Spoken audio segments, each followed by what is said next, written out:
when the lights suddenly go out in Edenview, a neighborhood built on cutting-edge technology and the promise of safety.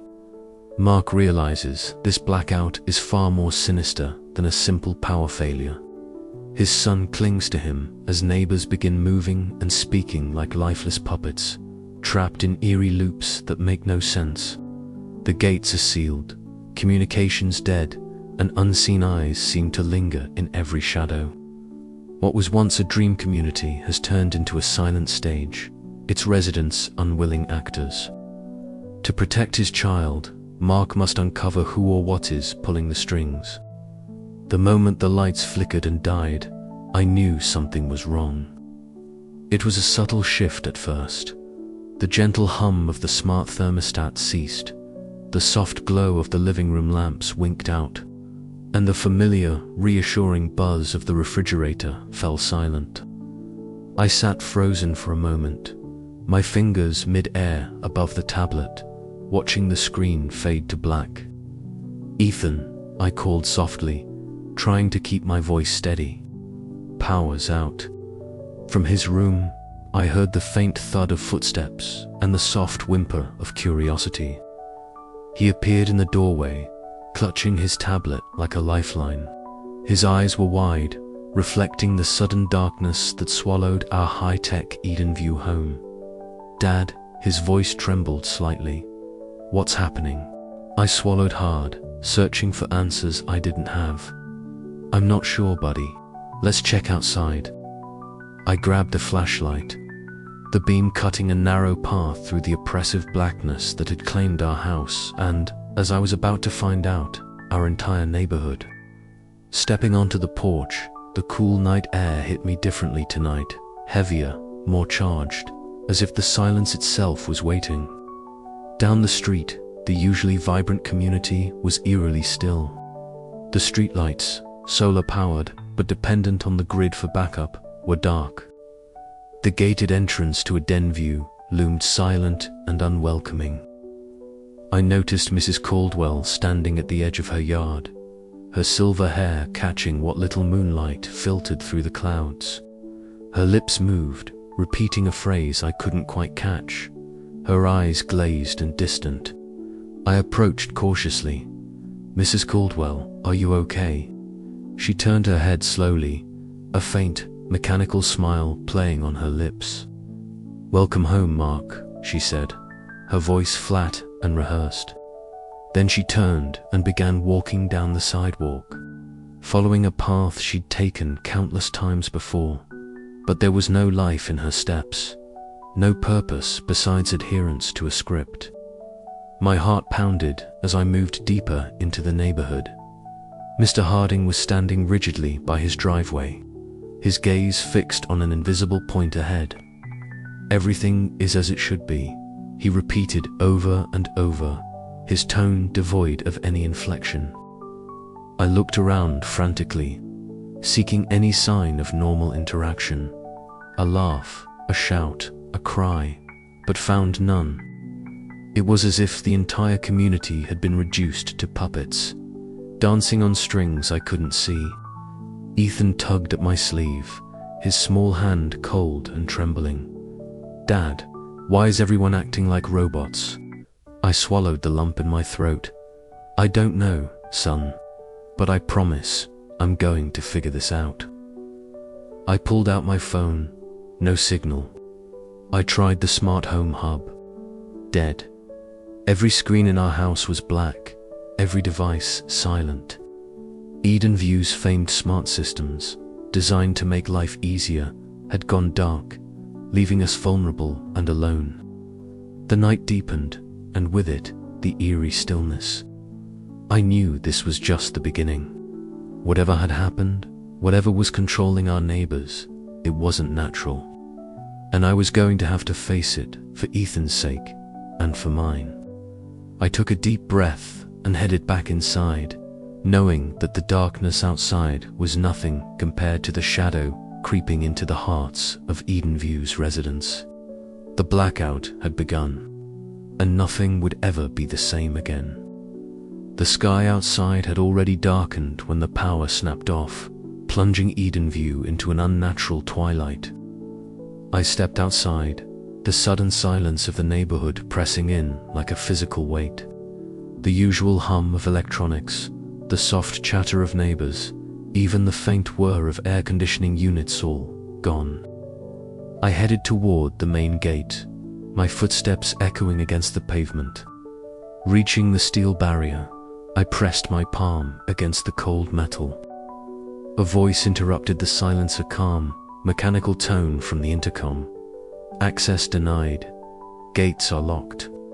No exit or entry permitted indefinitely. The words echoed, chilling in their finality. I tried the keypad, inputting my access code, but the system was unresponsive.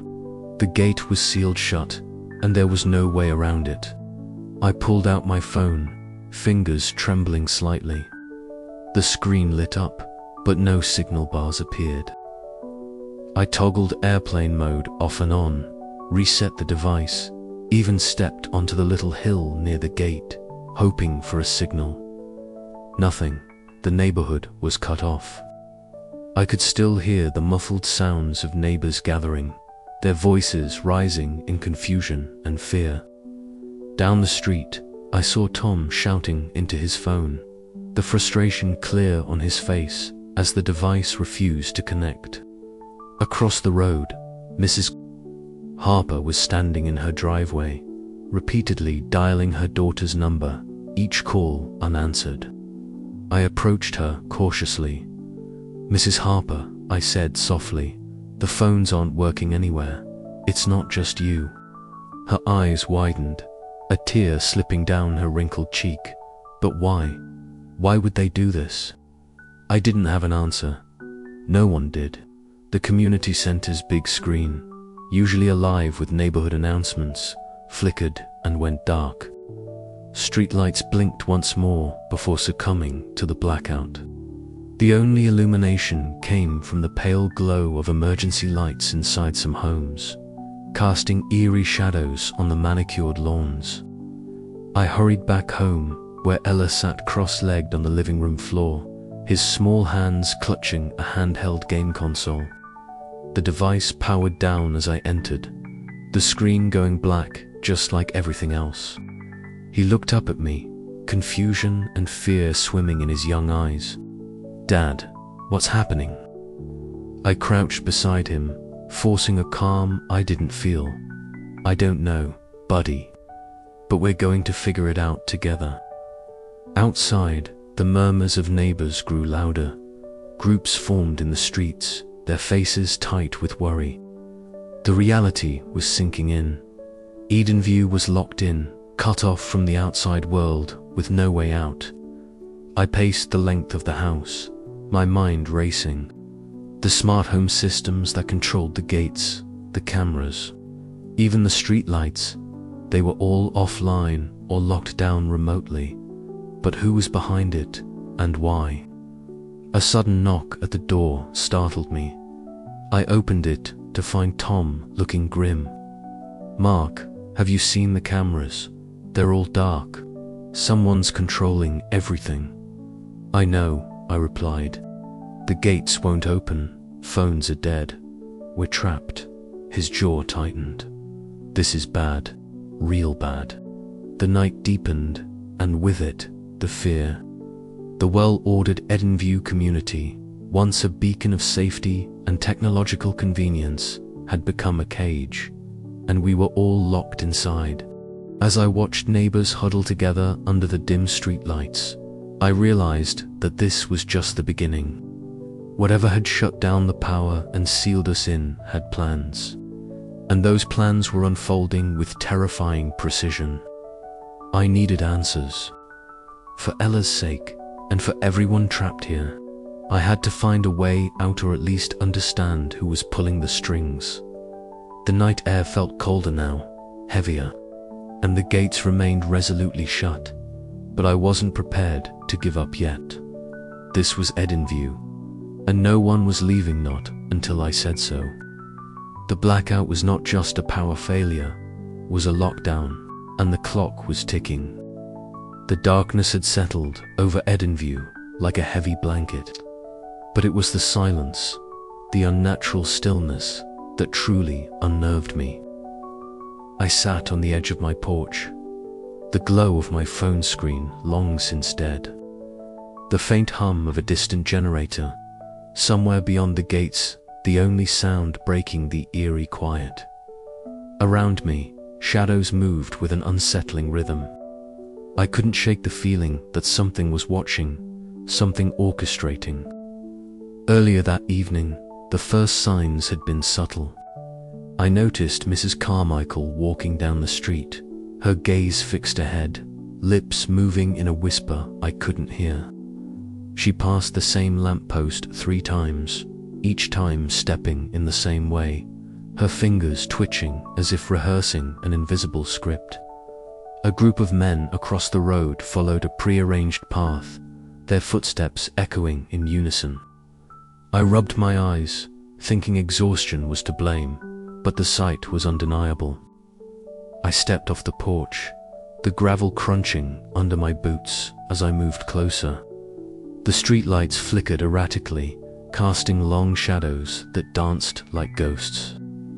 I caught snippets of their conversations, phrases repeated in a monotone, devoid of emotion. Order is paramount. Protect the perimeter. Wait for instructions. It was as if they were actors reading lines from a script they'd memorized but didn't understand. My heart pounded. What had happened to my neighbors? Why were they behaving like puppets? I knew I had to find answers, but fear rooted me to the spot. Then I saw Ben, my neighbor from downstairs. His eyes darted nervously, and his fingers trembled as he adjusted the collar of his shirt. I called out to him, "Ben, hey, are you okay?" He froze, then turned slowly, his face pale under the moonlight. "Mark," he whispered, voice tight, "you're seeing it too, aren't you?" I nodded, stepping closer. "What's going on? Why is everyone acting like this?" Ben's eyes flicked around the street, as if expecting someone to appear out of the shadows. "It's not us, it's the system, the blackout. It's just the beginning. We're trapped, and worse, they're controlling us." Chills ran down my spine. "Who's they? Who's controlling us?" He shook his head, swallowing hard. "I don't know, but it's like we're all just pieces in some twisted experiment. The cameras, the sensors, even with the power out, some parts are still watching, still directing." I looked back at the streets, where neighbors paced in the same loops, their faces blank, their words hollow. The idea that we were being manipulated like marionettes was almost too much to bear. Determined, I tried calling my sister, hoping for a lifeline beyond Edenview. The line crackled, distorted voices blurring into static before the call dropped abruptly. I tried again, each attempt ending the same way. Silence, then dead air. Frustration welled up inside me. We were isolated, cut off from the world, and worse, it seemed the community I once trusted was now under some unseen control. I clenched my fists, the weight of responsibility pressing down harder. I had to protect my son, and if I was going to do that, I needed to understand what was happening here.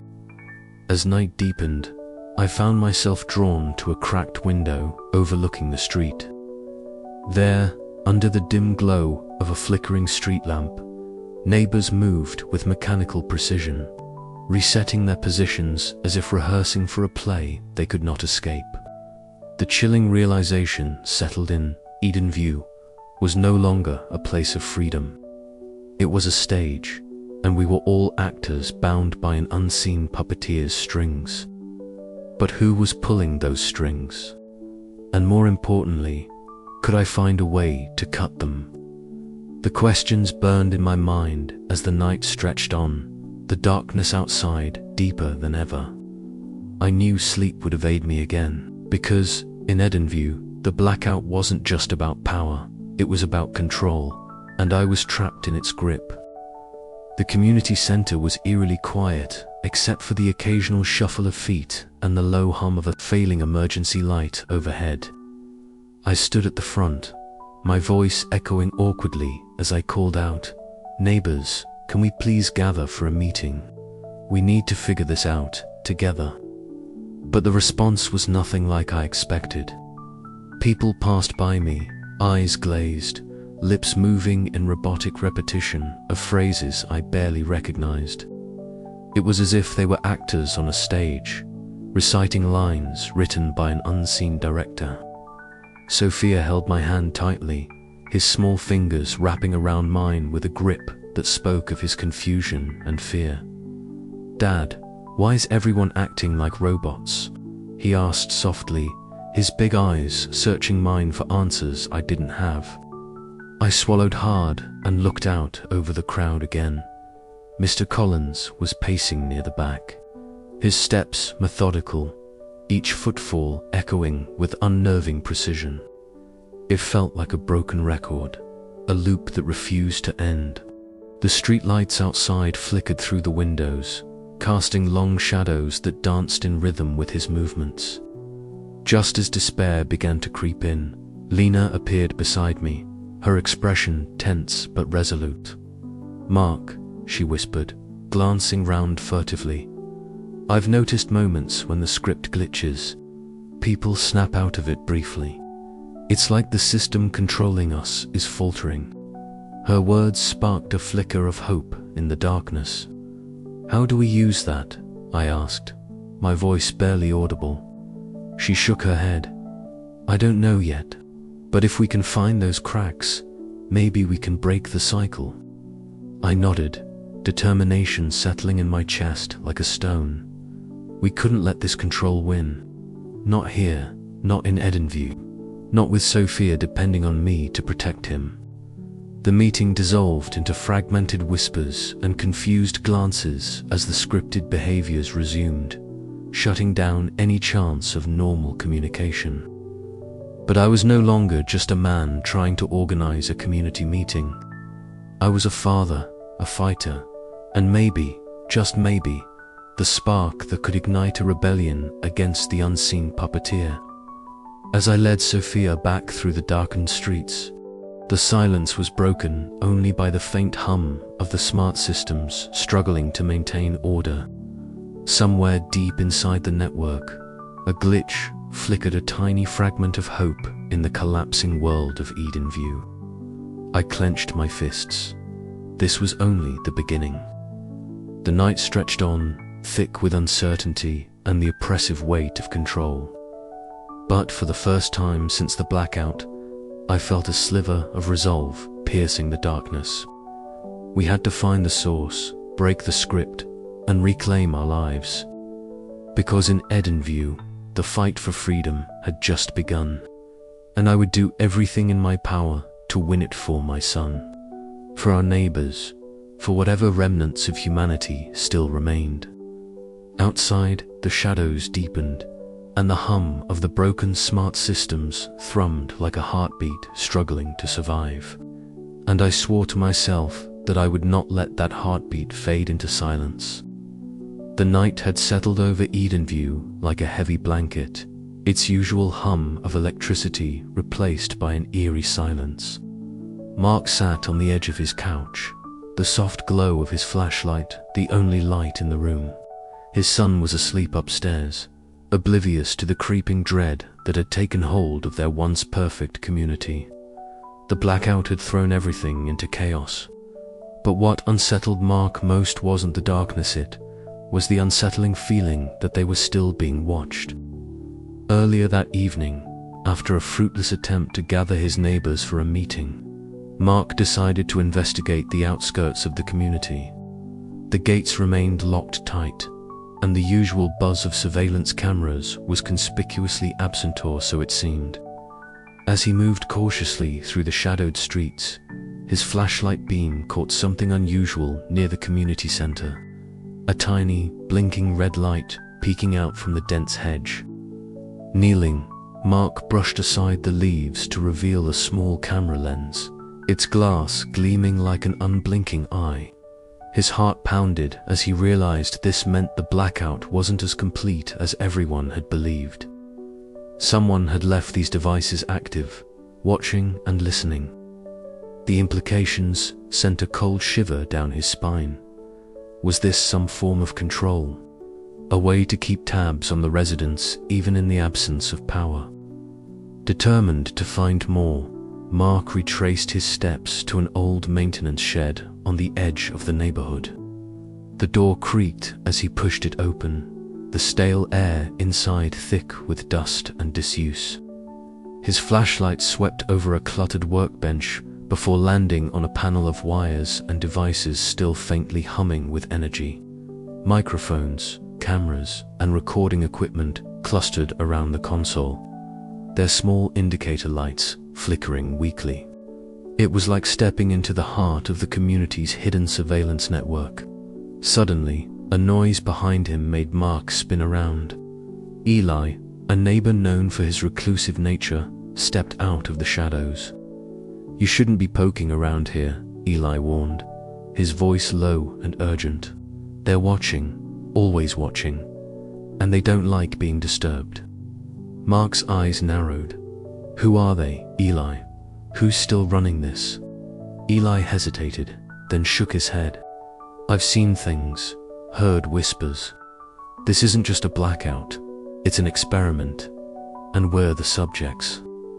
The weight of Eli's words hit Mark like a punch to the gut. The paranoia that had been gnawing at him now crystallized into a terrifying certainty. Someone was controlling Edenview from the shadows, using these devices to manipulate or monitor every move.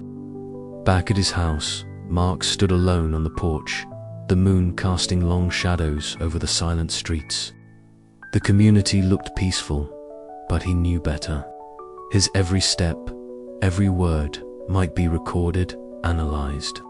The watchers were still out there, invisible but omnipresent.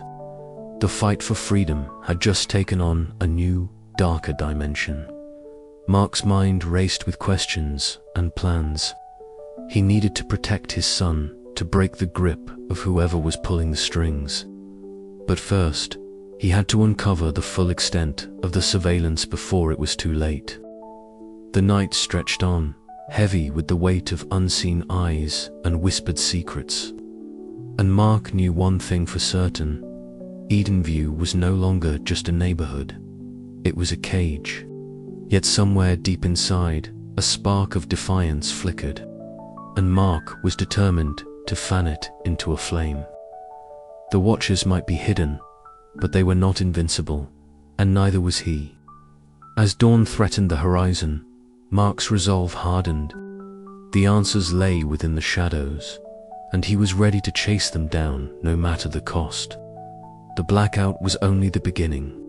The real darkness was what waited in the silence after the lights went out, and Mark intended to bring it all into the light. The night had settled over Edenview like a thick, suffocating blanket, but the darkness was far from peaceful. The sudden power outage had not only plunged the neighborhood into shadow, but also seemed to unravel the thin veneer of civility that had held the gated community together. I stood at the window of my living room, the faint glow of a dying candle casting flickering shapes across the walls, and I watched as my neighbors' faces appeared and disappeared in the dim light, faces etched with confusion, suspicion, and something darker. Eli sat close to me, his small hands clutching the worn toy robot I'd given him last Christmas. The silence between us was heavy, broken only by the occasional creak of the house settling, or the distant murmur of voices rising and falling like waves. I could see the worry in his eyes, the same fear mirrored in my own heart. How could I protect him when the very ground beneath us seemed to be shifting? The blackout was no longer just an inconvenience. It was a catalyst. The loss of power had become a loss of order. The smart systems that once controlled Edenview's every function were silent, and without them, the community was fracturing. Neighbors who once exchanged polite nods were now eyeing each other with suspicion. The unspoken rules of neighborliness eroding quickly. Earlier that evening, I had tried to bring some semblance of calm. Helen, a neighbor I had known for years but never really spoken to beyond a casual greeting, had joined me in my living room. Her face was pale, her eyes darting nervously as she recounted her encounters with Tommen, another neighbor whose demeanor had shifted from reserved to outright hostile. Helen's voice quivered as she described Tom's aggressive confrontations, his accusing gaze, and the way he seemed to be rallying a small group of residents who believed the blackout was some kind of conspiracy. "Mark," Helen had whispered, "this isn't just a power failure. Something's controlling them. Tom and the others. They're like puppets, but dangerous ones." I wanted to believe that reason would prevail, that we could hold the community together, but the reality was far more grim. The more I listened, the more I realized that fear was breeding factions. Some neighbors wanted to barricade themselves indoors. Others prowled the streets looking for scapegoats.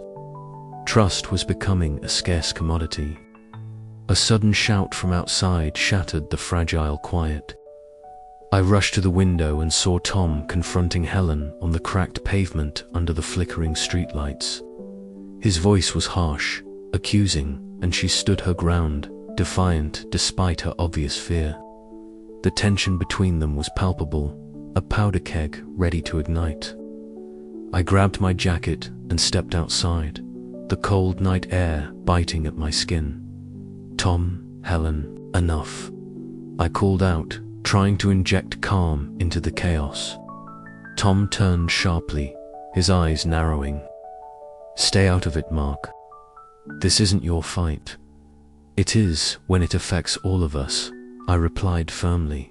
"We need to stick together, not tear each other apart." Helen looked at me gratefully, but Tom's expression twisted into something unreadable before he stalked away into the shadows. That encounter left a bitter taste in my mouth. The community was no longer a safe place, it was a battleground. I knew I had to be vigilant, not just for myself, but for Eli. The boy's innocent voice was the only light in this growing darkness. Back inside, I held Eli close and spoke softly. "We'll get through this, buddy, I promise." He nodded, but the fear in his eyes lingered. I could feel it, too, like an undercurrent, pulling us deeper into uncertainty. The following days only confirmed my worst fears. At the community center, once a hub of friendly gatherings and neighborhood events, meetings turned hostile. Voices rose in anger and accusation as neighbors argued about who was to blame for the blackout and whether outside help was coming. Linda, another neighbor who seemed to remain calm amidst the storm, tried to mediate, but her efforts were met with suspicion and resentment. I found myself caught in the middle, trying to hold a fragile peace. But the fractures were deepening. The scripted behaviors I had observed earlier were now breaking down entirely as fear and desperation took hold. People who had once followed the invisible lines of control were now unpredictable, volatile. One night, as I stood watch outside my home, the silence was pierced by the distant sound of footsteps and low voices. I gripped the baseball bat I had found earlier, muscles tense. The shadows shifted, and I strained to see who was approaching. The sense of isolation was overwhelming, but I reminded myself that giving in to fear would only make things worse. "Who's there?" I called out, voice steady despite the adrenaline. A figure emerged, and I recognized Helen's silhouette. She raised her hands in peace. "Mark, it's me. We need to talk." In that moment, I realized the true battle was just beginning, not just against the darkness outside, but the darkness growing within Edenview itself. Trust was fractured, and rebuilding it would be the hardest challenge of all. As I led Helen inside, I glanced down at Eli, whose eyes were heavy with sleep, but still alert. I knew that protecting him meant more than shielding him from harm. It meant fighting to restore some semblance of humanity to a community on the brink of collapse. And in the shadows, beyond the gates, I could sense the eyes watching, waiting for the next move.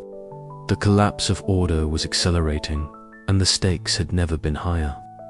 The night stretched on, thick with uncertainty. But I was determined. For Eli's sake, for all of us, I would not let Edenview fall completely into darkness. The fight for trust had begun, and there was no turning back.